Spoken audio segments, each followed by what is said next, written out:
Welcome to the BJ Show. Let's rock and roll. Rock and roll. Come on, everybody. Let's lose control. Brad and John, they're the ones to follow. Yeah, ready for the ride. It's the BJ Show. BJ Show. John, third time's a charm. Is that what they said? I think so, Brad. This is the BJ Show. Sorry for the problem we're having a little this morning. Computer got a little bit glitchy this morning on me. Don't know what's going on. Hopefully we'll have everything all worked out. This is the BJ Show. I'm Brad. That is John. Together we get together every morning. We bring this guy in. What's your name again, sir? I'm Casey Kasem. And what he does is he counts down the top three. Now, you may say, the top three of what?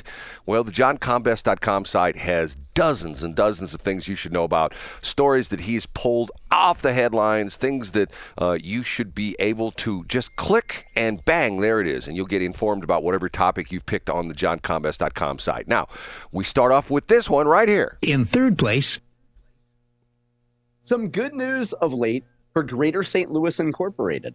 And I know, Brad, we have a lot of new listeners thanks to the expanded reach via Brad Hildebrand of our signal. So folks might not have heard us talk about this before. Folks who were listening live through the radio. Greater St. Louis Inc. hired former Franklin County presiding commissioner Tim Brinker a couple months ago. I think that was back in February.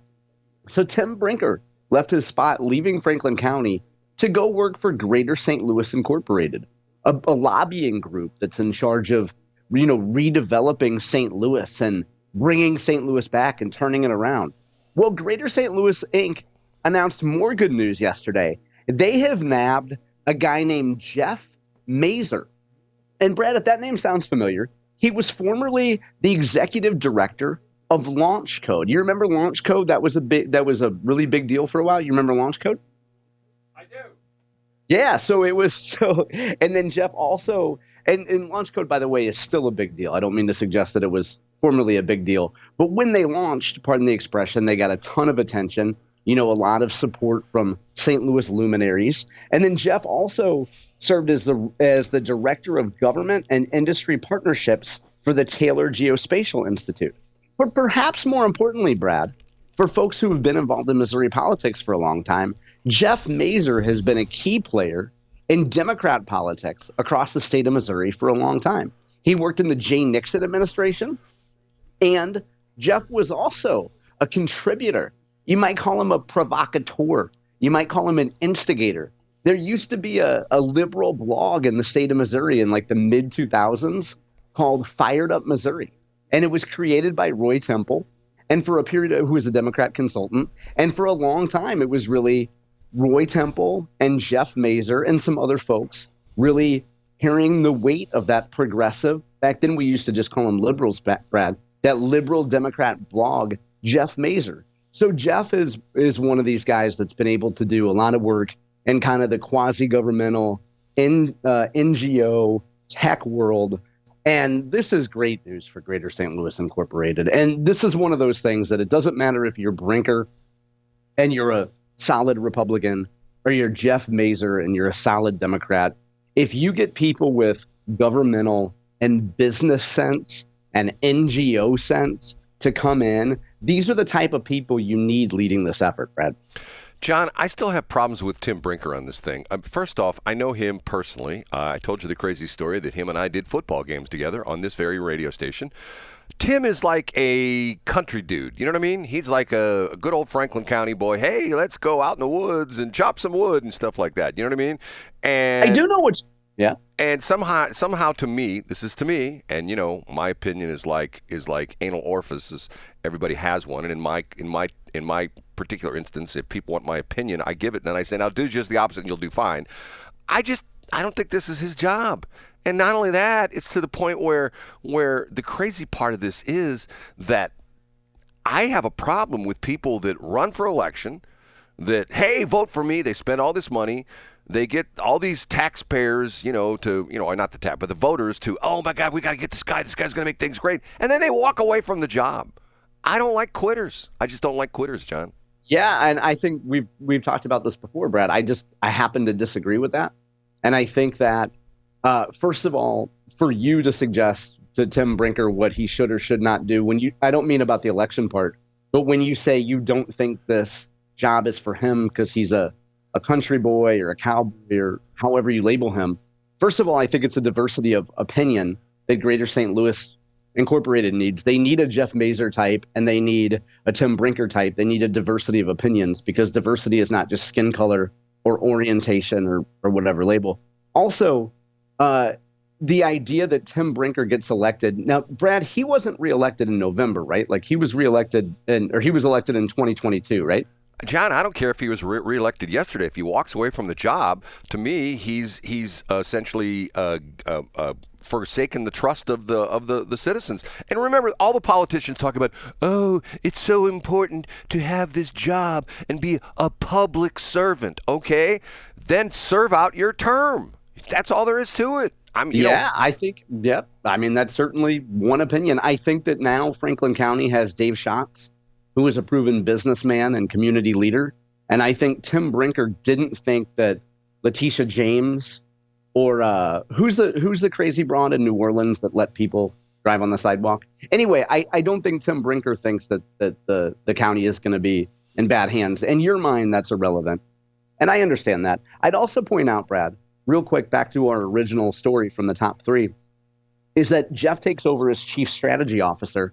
The previous chief strategy officer for Greater St. Louis Incorporated, a guy named Sam Murphy, who's also a veteran of the Nixon administration. And that, of course, is Jay and not Dick, a veteran of the Jay Nixon administration. And Sam went on. He's now vice president of external engagement at the St. Louis Federal Reserve. That's a pretty cool job. Sammy the Bull is a former coworker from Monsanto. And I love him. We worked on a lot of good old glyphosate and dicamba issues together, Brad. Interesting. Okay. I won't say anything more about that. Like I said, I just have a problem with this. But, Hey, you also have a problem with a radio station taking a great offer from Joy 99, which hopefully they'll take. Hopefully it'll be a slightly different version of McRadio. I'm sure we won't talk about that in C Block, Brad. But, we still haven't done story number two. Number two. Up a notch to number two. The Post-Dispatch's Mark Schlinkman brings us, quote, Missouri High Court again rejects stricter traffic ticket caps for St. Louis County cities. Now, Brad, you're never known for rolling stop signs around Calverton Park or Ferguson or anywhere around there. And thankfully, you actually don't break many traffic speed limits. But if you remember, and host Michael Brown, you remember St. Michael Brown, that guy who was just a cigarillo and cannabis enthusiast, who was just patting down an officer friend in a friendly way. Anyway, when Michael Brown got put down, there was a lot of focus on these unfair traffic laws in St. Louis County. Then Attorney General Eric Schmidt said, whoa, St. Louis County, you can't charge these exorbitant traffic ticket prices when people get a traffic ticket. And Eric Schmidt wanted to do something about it. And he said that St. Louis County municipalities, there would be a cap for the fines. Well, Brad, bad news if you've ever gotten one of those tickets and wanted to fight it and wanted that ticket capped. Because for the second time now, the Missouri Supreme Court says, no, state of Missouri, you can't treat St. Louis County in a special way. You can't impose an artificial cap on their speed limit tickets. So the judge ruled the court ruled on Tuesday that this issue is dead, Brad. And so the idea is it's good news for St. Louis County municipalities because they can keep sticking at the people who break traffic laws. So if you're pick one, you mentioned Calverton Park. If you're Calverton Park and you put in an ordinance that if you violate a stop sign, if you don't come to an absolute positive complete stop, that's a $2,000 fine. That's legal, right? Yeah, I think it could be up to about $1 billion, Brad. I don't know. No, I don't think that's realistic. And I do think there is a cap on it. But I think the point of this lawsuit is that St. Louis County, municipalities in St. Louis County can't have a stricter cap than other parts of the state do. And from this piece from Schlinkman, it says the 2015 law said municipalities in the county could only generate 12.5% 12.5% of their annual budgets from ticket revenue, while a new limit for the rest of the state was set at 20%. Previously, it had been 30% statewide. And the court noted in their ruling, too, not so much that they were passing judgment on this law, but the idea that once the law had been set, once judges ruled on it back in 2017, you can't go back to the court and say, hey, we really need you to reconsider this. They said what's done is done, essentially. You know, it's all anecdotal for me. I put myself through college as a police dispatcher, and there's always, you hear this all the time, the police departments will deny it. We don't have a quota. We never tell our officers to go out, and one of my lieutenants, and the lieutenants were the shift supervisors, the place I worked, on the two-way, and once again, this is back in the old days before trunking, where anybody with a scanner could have heard this. He would call out the various cars. And there was, once you got to know certain officers, it's like anything. You work with people, this guy's going to do that, and this lady's not going to do that, but she's going to do this. There are certain officers who love to write tickets, and there were officers who never wrote a ticket.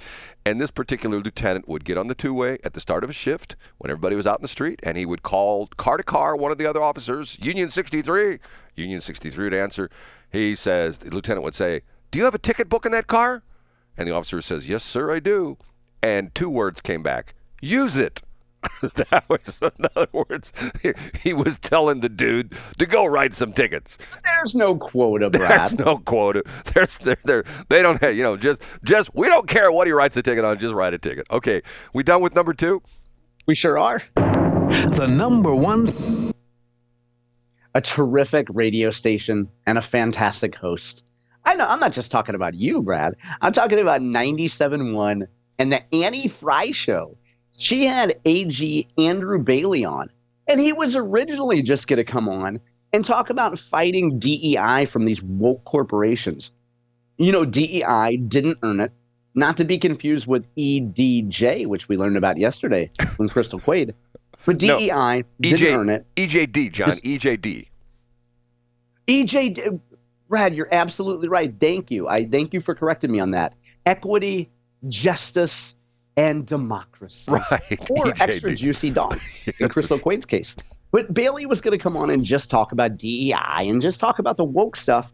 But thankfully, he came on in a timely moment because this guy, Judge James Boasberg, was criticizing Donald Trump and said that Donald Trump was in contempt of the law over all this deportation stuff.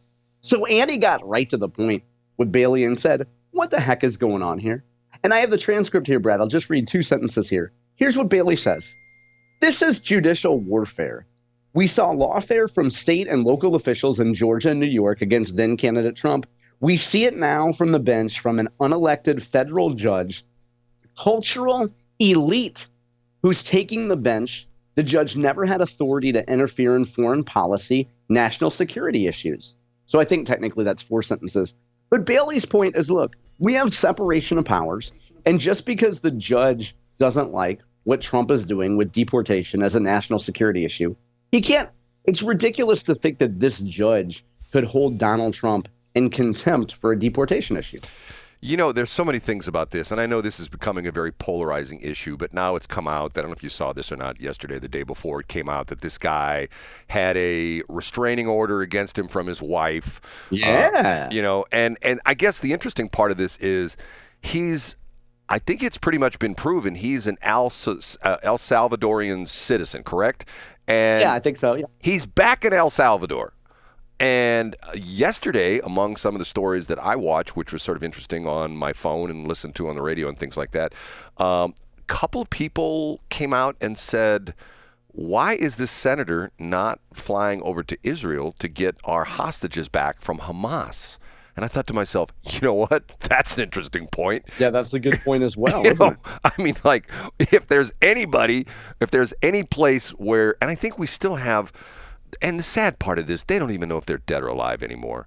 Because remember they turned over the two young boys and their mother, but it turned out the body wasn't the two boys' mother. It was some other body that they didn't even know who it was. I mean, I don't. Is this who's the guy? Van Holder? What's his name? The senator from Maryland. Van Hollen? Isn't it? Van something. I don't remember. Okay. Is he running for president? Is this like him grandstanding? I'm going to El Salvador. And if you read the story, Chris Van Hollen. I just Googled it. Right. Yeah, I don't know what his deal is. He goes down to El Salvador, wants to talk to the president, and finds out once he gets there, the president's not in the country. Shouldn't you have found that out first before you fly into the country? Because I would imagine it would be pretty easy to find out what the president of a country's itinerary was. Remember when we had Biden in office? Pretty easy if you Monday, Tuesday, Wednesday, Thursday, Friday, Rehoboth Beach on with a beach umbrella. That pretty easy. You could, hey, Mr. President, can I talk to you a minute? Yeah, sure. Come on over here, buddy. Hey, you look like corn pop. You better not get me in trouble. I'll beat you to death. That kind of stuff. Okay, are we done, John? I think we are. We're through the top 3. Okay. I'm sorry, John. I got a little carried away there. You're not mad at me, are you? Every day, Brad. Every day, just filled with rage and contempt against you for talking about corn pop. John, can I ask you? You know how triggered I am. I ate sugar pops and corn pops as a kid. So when you say corn pop, I'm just taken back to the breakfast table. Can I ask you a question? Please do. You have all these people, very high-level people in the state of Missouri who listen to this show either live, and by the way, I didn't give today's date. Today is April 17th. This is the A block we're finishing up right now. It's coming up on 7/20, so that you'll know the time and date. You have all these important people that listen, and they comment to you, and from time to time you will tell me you get texts from people, and they make comments thing. Do they ever say, John, why are you on with that stupid yokel Brad? Absolutely not, because they all have constituents sometimes that drool a little bit at town hall meetings. They have constituents that are incontinent, that are gimpy, that don't make a lot of sense. And so they have a high tolerance for, they're used to hearing from people like you, Brett. And so they're able to relate to me because it's like, they have to go to places and smile and nod. And Edna just rattles on and on about the P-51 Magnum. And they say, oh, thanks, Edna. I hadn't heard that before. It's the How did they label the runways at Lambert? You haven't told me that before, Edna. And then they let Edna talk, and it's great. And we call that C block. It's the P-51 Mustang. It's not a Magnum. Okay. Whatever the hell it is, Brad. Boy, I'm going to cut that one up and make it into a promo. Okay.